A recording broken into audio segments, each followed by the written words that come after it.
बिस्मिल्लाहिर्रहमानिर्रहीम। अस्सलाम अलैकुम रहमतुल्लाहि व बरकातुहू। यामी की छोटी सी दुनिया में आप सबका स्वागत है। तो आएँ और यामी की छोटी सी दुनिया में शामिल हो जाएं। तो कल मैंने आप सबके साथ दस्तरख़्वान ईद की रेसिपीज़ में से बेक्ड शाही टुकड़े की रेसिपी शेयर की थी। तो आज मैं आप सबके साथ ईद स्पेशल शीर खुरमे की रेसिपी शेयर करूँगी। तो आएँ यामी के किचन में।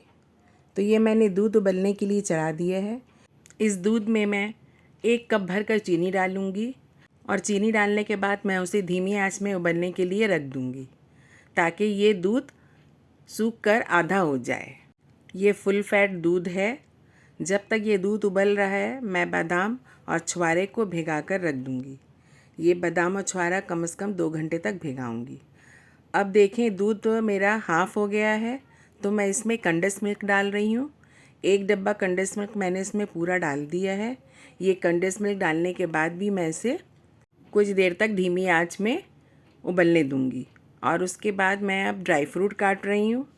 ये बादाम जो मैंने भिगाए थे इसके छिलके निकाल लिए मैंने और इसे महीन महीन इस मशीन की मदद से काट ले रही हूँ। ये बादाम मुझे ज़्यादा महीन नहीं करना है, इस मशीन से और भी महीन हो जाते हैं बादाम, मगर मुझे बहुत ज़्यादा महीन नहीं करना है तो इसलिए मैं ज़रा मोटे काट रही हूँ। और बादाम भिगा देने से उसके छिलके बहुत अच्छी तरीक़ा से निकल आते हैं, बिल्कुल आराम से। वरना छिलके के साथ बादाम अगर आप काट के शीर खुरमे में डालेंगे तो वो बादाम के छिलके बाद में बहते हुए नज़र आएंगे शीर खुरमे में। इसलिए मैं इसे भिगा कर छोड़ देती हूँ 2-3 घंटे के लिए और फिर आराम से छिलके निकल आते हैं।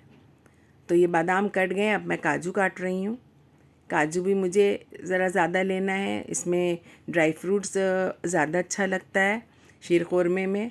काजू, बादाम, पिस्ता, किशमिश भी अगर आप देना चाहें तो दे सकते हैं। इसके अलावा छुआरे बहुत ज़्यादा नहीं देना है, 5-6 पीस डाल दें।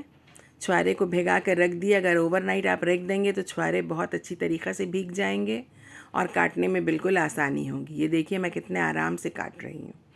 तो मेरे ड्राई फ्रूट्स कट गए। सिर्फ पिस्ता इसमें नहीं है, पिस्ता मैं मंगवाऊँगी तो इसमें डालूँगी।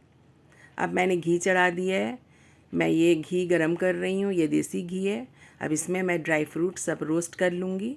ज़्यादा रोस्ट नहीं करना है, 2-3 मिनट के लिए बस चला लेना है ताकि इसका कच्चापन निकल जाए और फिर दूध ख़राब होने का डर भी नहीं रहता है। तो ये ड्राई फ्रूट को मैं पहले रोस्ट कर लूँगी, फिर इसे निकाल कर रख दूँगी। और इस छुआरे में मैंने जो दूध उबाल कर रखा था चीनी मिलाकर और मिल्क मेड मिलाकर, तो उस दूध को मैं इसमें डाल रही हूँ।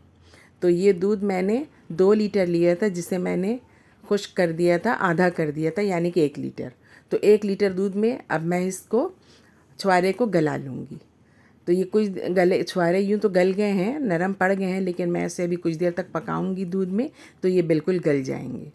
तो देखिए यहाँ छुआरे गल रहे हैं दूध में और वहाँ मैं ड्राई फ्रूट रोस्ट कर रही हूँ।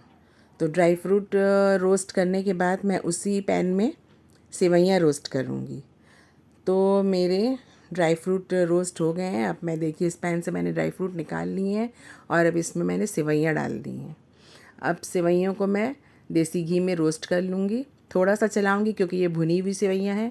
अगर ये सफ़ेद सेवइयाँ होती, कच्ची सेवइयाँ, तो उसे ज़्यादा भूनना पड़ता, लेकिन ये ऐसे ही भुनी हुई सेवई हैं तो इसे थोड़ा 2 हाथ चलाना है।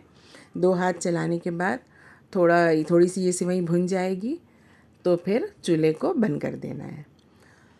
तो अभी ये सेवइयाँ भुन रही हैं। जब तक ये सेवइयाँ भून रही हैं उधर दूध भी और गाढ़ा हो जाएगा और छुआरे भी गल जाएंगे। तो ये ईद की स्पेशल रेसिपी है शीर खुरमा। ये बहुत अच्छा लगता है खाने में भी। और दस्तरख़्वान ईद की जब बात होती है तो सेवइयों का तो ख़्याल आता ही है, क्योंकि सेवइयों के बग़ैर तो ईद अधूरी रहती है। और सेवई ईद की ख़ास डिश है। सेवइयों को कई तरीक़ों से बनाया जाता है। शीर खुरमा, क़वामी सेवई, भुनी हुई सेवई, दम वाली सेवई, नारियल वाली सेवइयाँ, दूध वाली सेवइयाँ। सेवइयों को बहुत सी तरीक़ा से बनाया जाता है। तो मैं आपके साथ शीर खुरमे की रेसिपी शेयर कर रही हूँ। तो ये शीर खुरमा खाने में बहुत अच्छा लगता है। तो देखें ये दूध उबल गया है और इसमें अब मैंने छोटी इलायची का पाउडर डाला है और अब मैं इसमें सेवइयाँ डाल दूँगी, क्योंकि दूध मुझे जितना सुखाना था मैंने सुखा लिया है। अब मज़ीद सुखाऊंगी तो बिल्कुल सेवइयाँ खुश्क हो जाएंगी, शीर खुरमा बिल्कुल खुश्क हो जाएगा तो अच्छा नहीं लगेगा। इसलिए अब मैंने इसमें सेवइयाँ डाल दी है और अब सेवइयों को भी कुछ देर के लिए इस दूध में पका लूँगी ताकि सेवइयाँ गल जाएं। मैंने 2 लीटर फुल फैट दूध ले लिया था और इसमें मैंने 1 कप चीनी डाली है।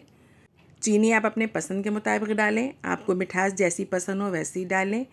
चीनी की क्वांटिटी आप कम या ज़्यादा कर सकते हैं। उसमें मैंने 1 डब्बा कंडेंस मिल्क डाला था और इलायची पाउडर 1 चम्मच, 1 टीस्पून वो डाल दिया था मैंने इसमें। और थोड़ी सी सेवइयाँ, 100 ग्राम के करीब सेवइयाँ, 2 किलो दूध में 100 ग्राम सेवइयाँ। सेवइयाँ ज़्यादा होंगी तो अच्छा नहीं लगेगा।